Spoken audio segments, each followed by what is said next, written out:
Setelah Xiaoyan berhasil menerobos dan muncul ke permukaan, dia pun tampak merasa lega dan dipenuhi rasa percaya diri yang sangat tinggi.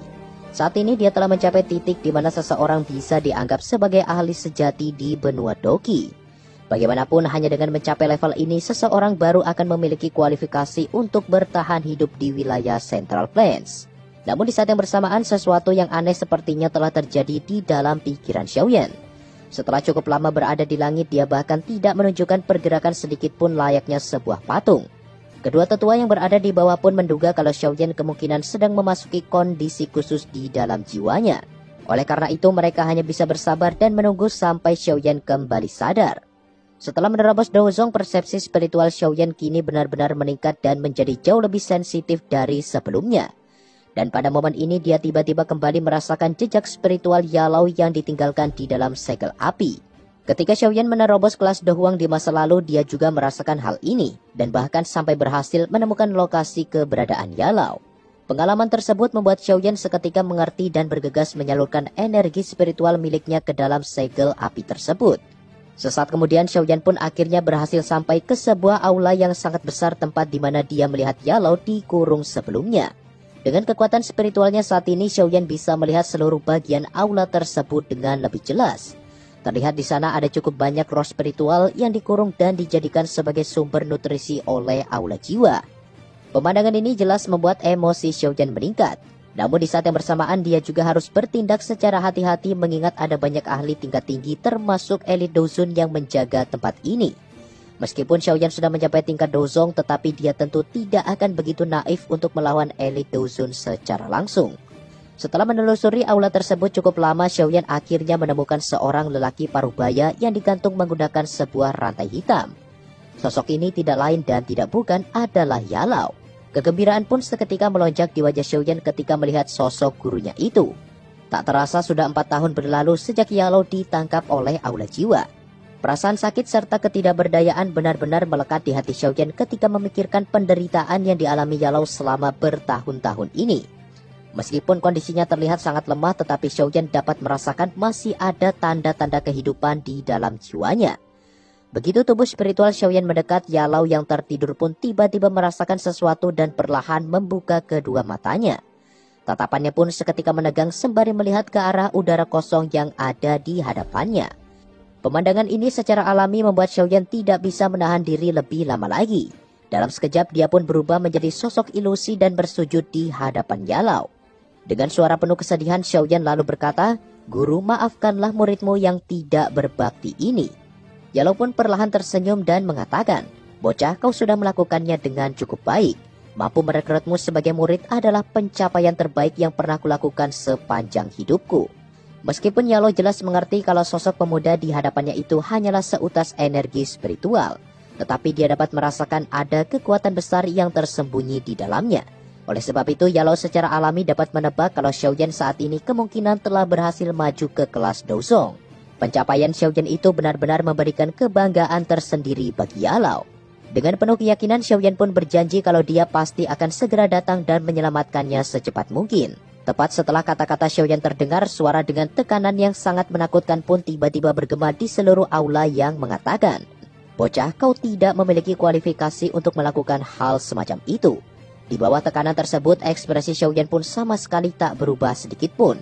Dia lalu segera berbalik dan menatap tajam ke arah suara itu berasal. Terlihat di sana terdapat sosok misterius berpakaian ungu dengan aura yang sangat menakutkan. Bisa dipastikan kalau dia adalah tetua terhormat dari aula jiwa yang ditugaskan untuk menjaga tempat ini. Setelah mengamati Xiaoyan sejenak, tetua Dozun itu pun menyadari kalau pemuda di hadapannya itu ternyata adalah orang yang sebelumnya pernah memasuki aula ini. Tatapan Xiaoyan pun sontak berubah layaknya seekor binatang buas dan mengatakan, "Lain kali ketika aku datang ke tempat ini, aku pasti akan membalasmu atas segala kesulitan yang telah diderita guru selama bertahun-tahun." Di saat yang bersamaan, tetua Dozun itu pun lantas mengepalkan tangannya, dan dalam sekejap tubuh spiritual Xiaoyan pun lenyap dan menghilang dari aula tersebut. Ekspresi senang pun muncul di wajah Yalau setelah kepergian Xiaoyan. Selama beberapa tahun ini tampaknya dia benar-benar sudah tumbuh dan berkembang. Yalau pun samar-samar merasa kalau di pertemuan selanjutnya kemungkinan Xiaoyan akan datang ke tempat ini dengan tubuh aslinya. Kegembiraan yang ditunjukkan Yalo itu secara alami membuat sang tetua Dozun merasakan ketidaknyamanan di dalam hatinya. Meski kekuatan Xiaoyan bukanlah sebuah ancaman bagi aula jiwa, tetapi kehadirannya cukup layak untuk diperhitungkan. Yalo yang melihat ekspresi jelek itu dari kejauhan pun sontak mengatakan, "Qintian, apakah kau mulai merasa tidak nyaman?" Sang tetua Dozun yang bernama Qintian ini pun perlahan menyapu pandangannya ke arah Yalo sembari berkata, "Yao Chen, sebaiknya kau memikirkan dirimu sendiri. Jika bukan karena keahlian alkemismu, apakah menurutmu kepala aula akan membiarkanmu hidup sampai sekarang? Jika kau bisa berpikir, seharusnya kau tidak akan melakukan perlawanan yang sia-sia seperti ini. Dengan kemampuan alkemis yang kau miliki, kemungkinan hanya ada beberapa orang tua dari Menara Pil yang bisa dibandingkan denganmu. Jika kau menyerah dan bergabung dengan aula jiwa, kepala aula pasti akan memberikanmu posisi yang lebih tinggi dariku. Lantas mengapa kau begitu keras kepala dan lebih memilih untuk disiksa di tempat ini?" Yalo pun hanya tersenyum dingin sembari menunjukkan ejekan di wajahnya. Meski sudah menderita selama bertahun-tahun, tetapi dia tetap yakin kalau Xiaoyan pasti akan datang dan menyelamatkannya. Tetua Qintian yang mendengar kata-kata ini pun kembali berkata, "Yao Chen, aku yakin kau juga tahu seberapa besar kekuatan aula jiwa. Meskipun tempat ini hanyalah aula cabang, apakah menurutmu bocah bernama Xiaoyan itu bisa menerobos masuk ke sini? Karena dia sudah berada di Central Plains, maka aku akan menunggunya dengan senang hati. Namun aku harap muridmu itu bisa bertahan di bawah pengejaran aula jiwa." Setelah mengatakan semua itu, tetua Qintian pun perlahan berbalik dan pergi memasuki ruang dimensi yang dia ciptakan. Sementara itu di sisi lain, situasi di pegunungan mata surgawi perlahan kembali normal. Xiaoyan yang masih tergantung di langit pun akhirnya sadar dan menunjukkan ekspresi serius di wajahnya. Meskipun nyawa Yalo tidak berada dalam bahaya, tetapi kondisi semacam itu jelas tidak mungkin bisa bertahan lama. Oleh karenanya setelah masalah di pegunungan mata surgawi selesai, Xiaoyan memutuskan untuk pergi ke pertemuan besar 4 pavilion dan menemui Feng Zunze apapun yang terjadi. Setelah mengambil keputusan tersebut, Xiaoyan pun perlahan menghela nafas sembari memeriksa kondisi tubuhnya. Untuk melihat sejauh apa perbedaannya, Xiaoyan lalu melepaskan sebuah pukulan ke udara kosong. Semua orang bisa menyaksikan area yang terkena pukulan sederhana ini sontak terbuka dan menunjukkan ruang dimensi di dalamnya. Menurut pengamatan Xiaoyan, kekuatannya saat ini seharusnya sudah stabil di bintang 1 Douzong. Meskipun peningkatan ini berhasil didapatkan berkat bantuan kolam darah, tetapi kemungkinan besar hanya Xiaoyan yang memiliki keberuntungan semacam ini. Bagaimanapun para ahli yang baru menerobos ke kelas Douzong pada umumnya membutuhkan waktu lama untuk penyesuaian sebelum benar-benar memasuki bintang 1 di ranah tersebut. Sesaat kemudian Xiaoyan lalu bergerak dan bergegas menghampiri kedua tetua yang berada di bawah. Begitu Xiaoyan tiba, kedua tetua dari klan tikus itu pun segera mengucapkan selamat kepada Xiaoyan atas keberhasilannya. Setelah Xiaoyan menjadi Douzong, sikap mereka berdua juga menjadi lebih sopan. Hal ini menunjukkan bahwa semakin besar kekuatan seseorang, maka orang lain juga akan semakin menghormatinya. Xiaoyan lantas menangkupkan kedua tangannya ke arah kedua tetua tersebut dan mengatakan kalau dia hanya cukup beruntung jika mereka tidak memberitahu masalah terkait lokasi pelatihan yang ada di dasar kolam. Kemungkinan Xiaoyan masih membutuhkan waktu lama untuk bisa mencapai kelas Douzong.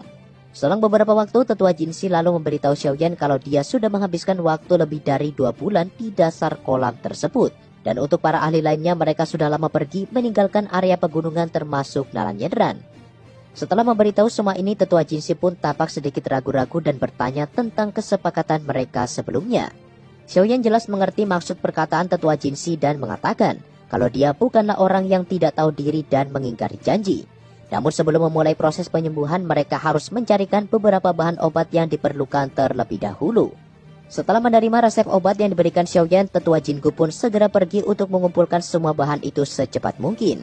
Begitu tetua Jinggu menghilang, tetua Jinxi lalu menyapu pandangannya ke arah Xiaoyan dan berkata, "Teman kecil, jika kau berhasil menyingkirkan racun api ini, maka klan tikus penelan emas milikku berjanji akan memperlakukanmu sebagai teman seumur hidup."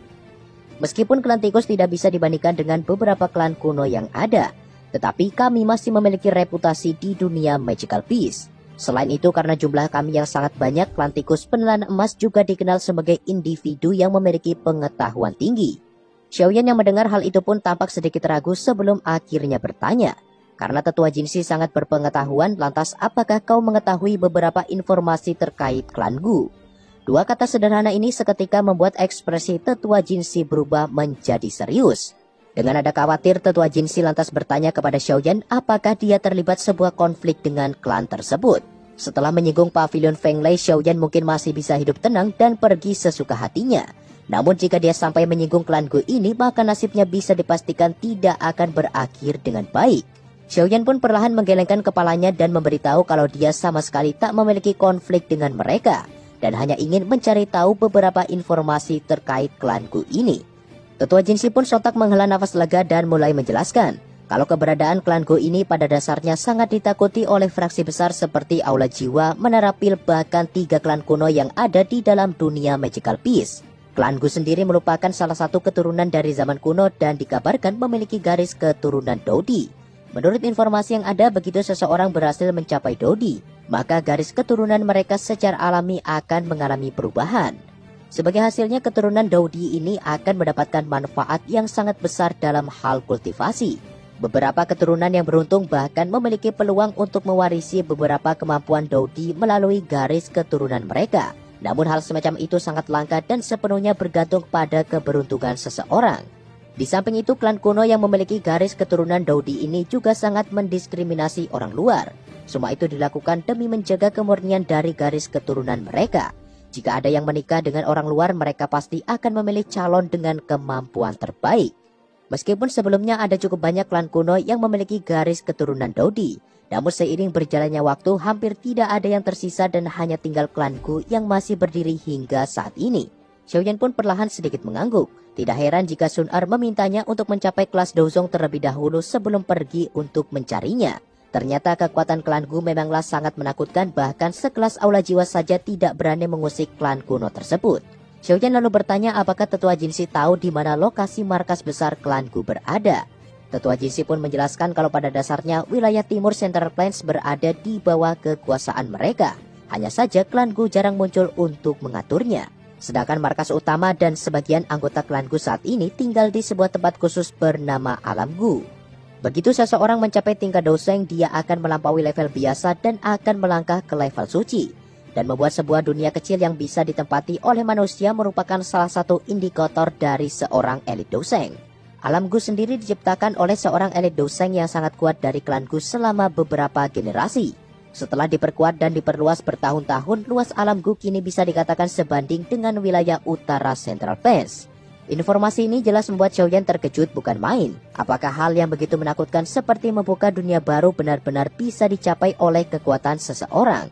Jika elit Doseng saja memiliki kemampuan di luar akal sehat, lantas seberapa menakutkan Dodi yang berada di atasnya? Tampaknya kekuatan seorang elit Dodi yang mampu merubah garis keturunan bukanlah sebuah cerita karangan belaka.